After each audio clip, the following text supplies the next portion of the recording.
Bonjour, je m'appelle Mickaël, ça fait 6 ans que je travaille chez Euro 4x4. Je suis titulaire d'un DUT génie mécanique et productique et d'une licence aéronautique et spatiale. Donc je vais aujourd'hui vous parler de la branche recherche et développement de chez Euro 4x4 que nous avons ouvert il y a peu de temps.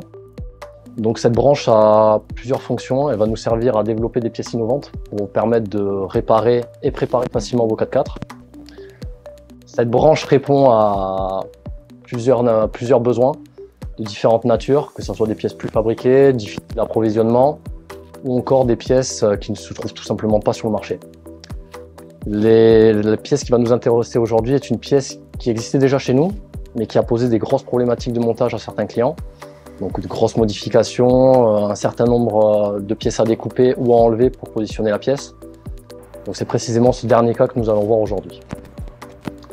À disposition dans la branche recherche et développement, nous avons plusieurs outils. Donc un outil de CAO, un logiciel de conception assisté par ordinateur, donc qui permet de modéliser des pièces 3D.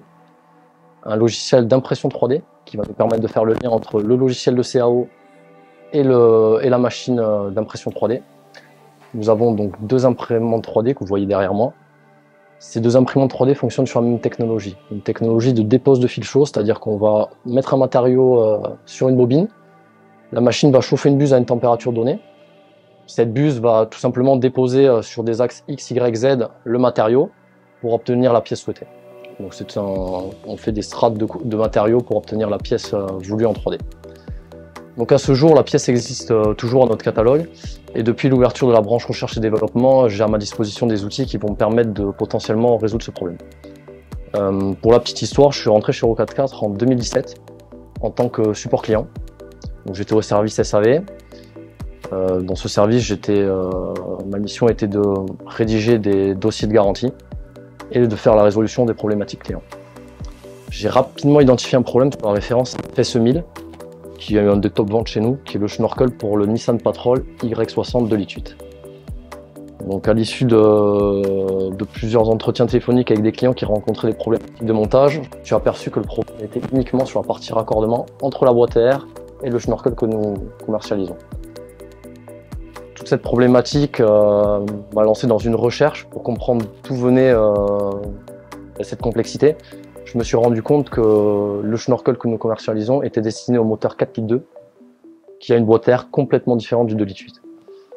Toute la problématique était à ce niveau-là, mais malheureusement, je n'avais pas trouvé à l'époque de solution pour résoudre cette problématique sans modifications complexes qui ont été faites par de nombreux clients. Quelques temps après, j'ai changé de poste et peu de temps après, l'ouverture de la branche recherche et développement s'est faite, qui m'a permis d'avoir les outils et les moyens nécessaires à exploiter de par mon expérience préalable et mon diplôme, toutes mes compétences et mes connaissances acquises précédemment. Je me suis donc repenché sur cette problématique de raccordement entre le schnorkel et la boîte à air un peu plus tard. Et donc je me suis mis activement en recherche d'un véhicule pour faire le développement. Donc le Nissan Patrol Y60, équipé du moteur 2,8 litres, avec la boîte à air d'origine, puisqu'elle sera nécessaire au développement du kit de raccordement. Un peu par hasard, j'étais simplement de restaurer un de mes véhicules, un Jeep Cherokee 4 litres. J'avais confié la peinture à un carrossier qui lui-même était propriétaire du véhicule, sans schnorkel et avec sa boîte à air d'origine. Je me suis mis donc en quête de rédiger un cahier des charges pour la création du kit de raccordement dédié à ce véhicule. Donc le cahier des charges lui-même, il fallait que le kit de raccordement soit complet. Donc le raccord entre la boîte à air et le schnorkel, l'ensemble des bouchons nécessaires à rendre la boîte à air étanche et un gabarit de découpe pour pouvoir faire le passage d'air entre la boîte à air et le raccord qui sera créé.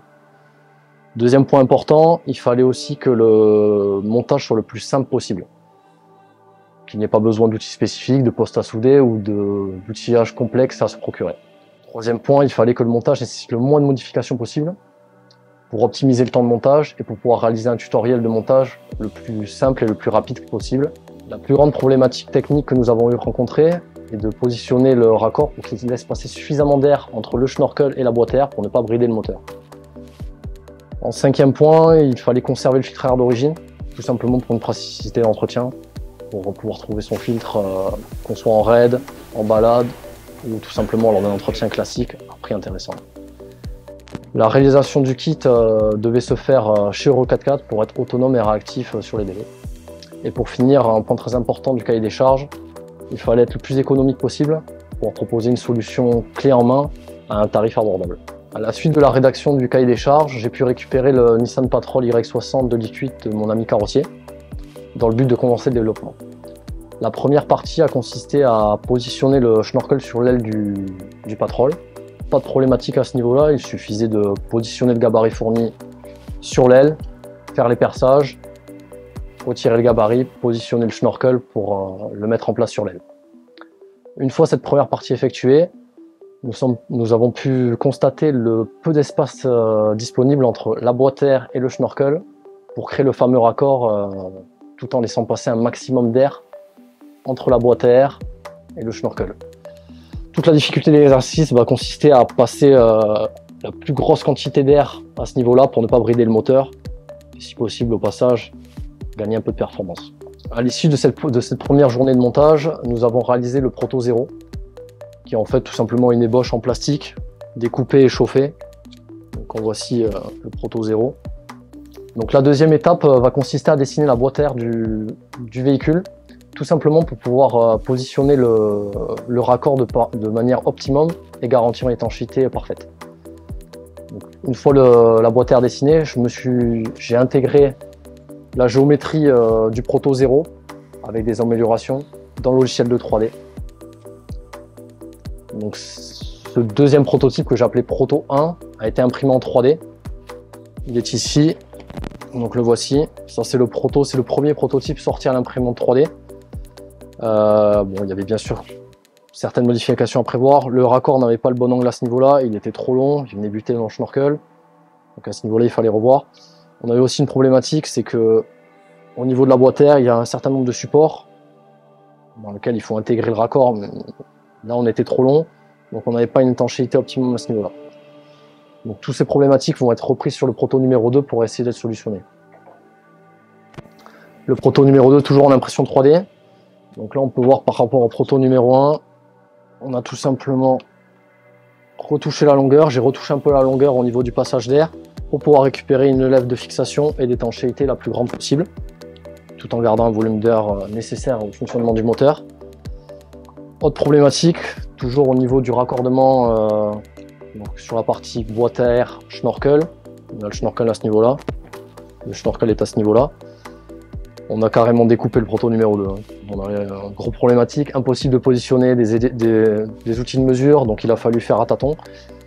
On l'a découpé, on l'a positionné de manière provisoire comme vous pouvez le voir avec du scotch.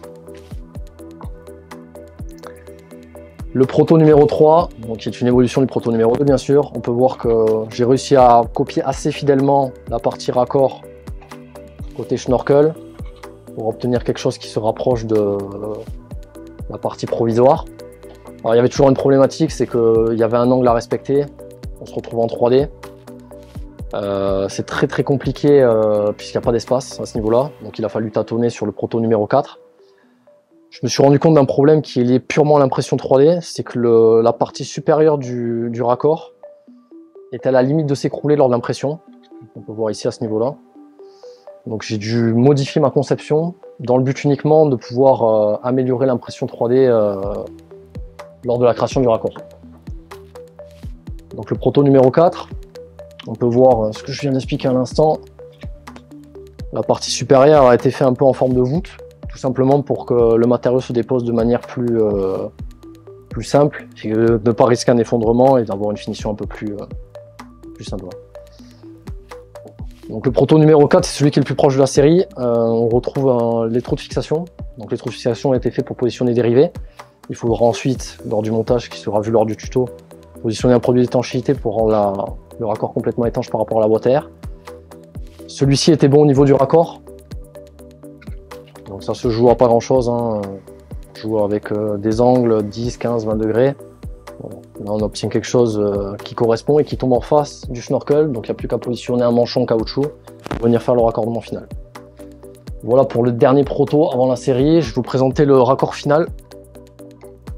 Donc le raccord final a été imprimé en matériau noir mat. On a ajouté le logo Euro 4x4.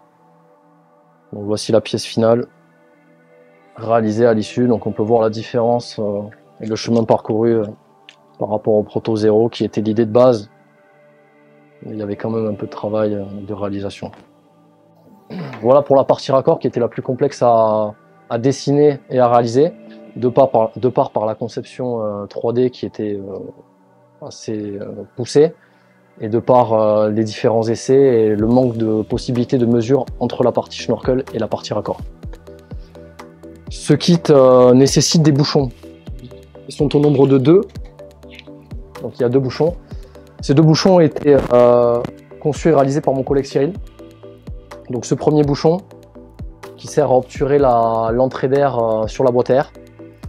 Donc il est un tout petit peu conique pour permettre de venir se monter légèrement en force. Il nécessitera tout de même un produit d'étanchéité pour être parfaitement étanche.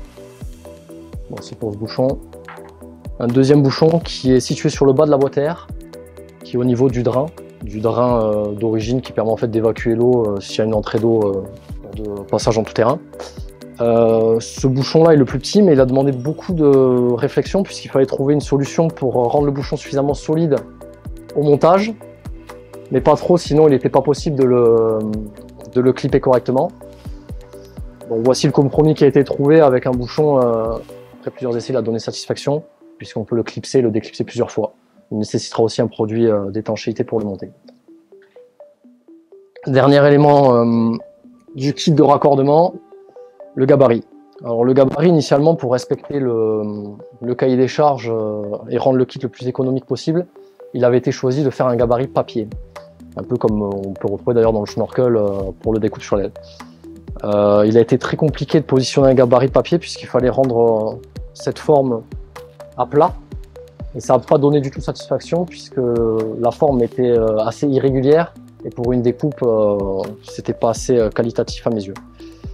La solution alternative que nous avons trouvée, c'est tout simplement de partir du raccord final et de venir retirer toute la partie raccordement et prise d'air pour obtenir tout simplement un gabarit, mais un gabarit en 3D.